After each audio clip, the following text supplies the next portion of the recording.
Setiap manusia di muka bumi ini Allah Subhanahu wa taala sudah tetapkan rezekinya. Jadi kita tak perlu risau, apalagi sampai gegabah gitu menanggalkan cadar atau membuka jilbab karena alasan cari rezeki. Insya Allah kalau kita istiqomah minta kepada Allah, Allah Subhanahu wa taala akan memberi jalan keluar bagi kita. Gak mungkin Allah itu menutup semua pintu rezeki, tidak mungkin. Cuma itulah mekanisme Allah Subhanahu wa taala, ingin mengetes kita istiqomah enggak gitu, tahan banting enggak kita nih gitu. Kalau kita benar-benar mengenakan cadar itu lillahi ta'ala, ya kita nggak akan sia-siakan niat baikan. Allah nggak akan terlantarkan hidup kita, Allah nggak akan biarkan kita mati kelaparan. Cuma Allah Azza wa Jalla ingin menguji, ingin mengetes kita sehebat apakah keteguhan kita dalam mempertahankan cadar ini gitu kan, dalam mempertahankan hijrah ini gitu kan. Ini hanya mekanisme Allah saja. Maka ini bisa dikiaskan misalnya dalam hidup kita nih. Setelah hijrah, setelah pakai cadar, kok ada ketakutan ya untuk rezeki berkurang, lalu pekerjaan tak dapat gitu, dan juga udah rajin ngaji tapi kok jodoh juga belum datang-datang gitu.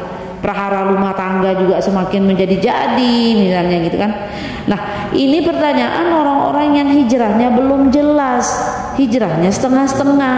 Dia belum tahu konsep hijrah, dia belum tahu mekanisme Allah Ta'ala dalam menguji iman seseorang.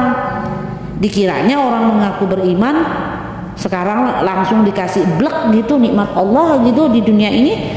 Enggak. Coba cari ayatnya atau hadisnya tentang hal itu. Enggak ada.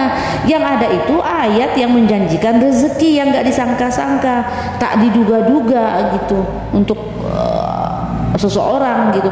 Tapi yang enggak langsung juga blok begitu, ya kita harus bertakwa kepada Allah, berusaha begitu. Nah takwa ini takwa sesaat atau takwa seterusnya.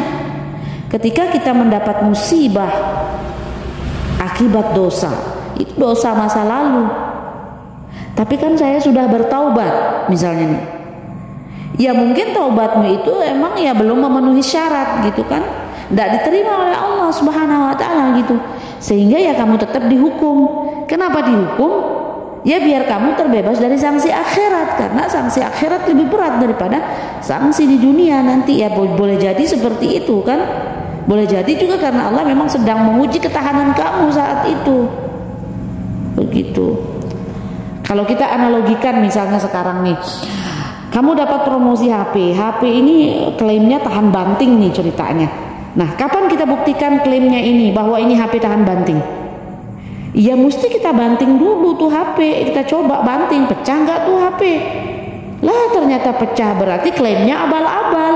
Lawang tuh HP pecah, lalu yang punya toko, ibu jangan banting kencang-kencang biar nggak pecah.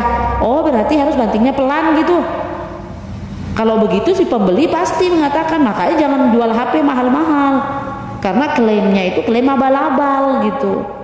Berarti HP-mu tuh layak saya bayar ya cuman segini, murah aja gitu. Nah, jadi begitu juga kalau seseorang mengaku beriman kepada Allah Ta'ala, tak akan diterima kecuali setelah dia lulus dari ujian yang Allah Ta'ala berikan. Nah, jadi begitu ya. Ujian demi ujian datang bertubi-tubi kepada kita, itu untuk membuktikan bahwa Allah Ta'ala itu ingin mengetes hijrah kita lillahi ta'ala atau hijrah lid dunia. Bisa jadi orang hijrah karena tren sekarang, rame pada hijrah nih, saya ikut hijrah gitu karena ini lagi tren nih gitu.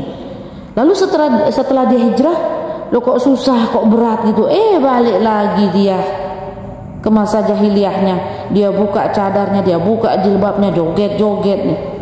Nah ini hijrah bukan karena Allah, ini hijrah lid dunya. Jadi memang ini hal yang penting harus kita fahami ya. Hijrah kita ini karena Allah atau hijrah kita lid dunya? Hijrah kita karena Allah semata atau karena dunia gitu kan. Jadi jangan risau tentang rezeki dari Allah Ta'ala, karena Allah tetap bisa diharapkan. Kasih sayangnya yang maha luas, Allah tidak akan pernah menyia-nyiakan apa yang menjadi permintaan harapan kita, usaha kita. Maka tetaplah bertakwa kepada Allah, tetaplah istiqomah. Wa may yattaqillaha yaj'al lahu makhraja wa yarzuqhu min haitsu la yahtasib. Wa may yatawakkal 'ala Allahi fa huwa hasbuh. Innallaha balighu amrih. Qad ja'alallahu likulli syai'in qadra. Tapi tetap sabar dan terus berdoa, jangan putus asa, jangan buru-buru ambil keputusan, buka cadar, buka jilbab karena alasan untuk cari rezeki gitu. Pada klimaksnya Allah Ta'ala akan tolong nanti. Sabar aja dulu sembari usaha dan doa terus. Para nabi juga digitukan sama Allah kok, apalagi kita.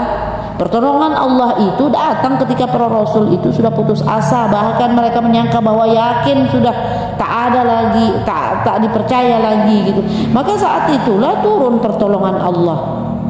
Mata nasrullah, ala inna nasrullahi qarib. Tapi itu setelah kita berjuang habis-habisan,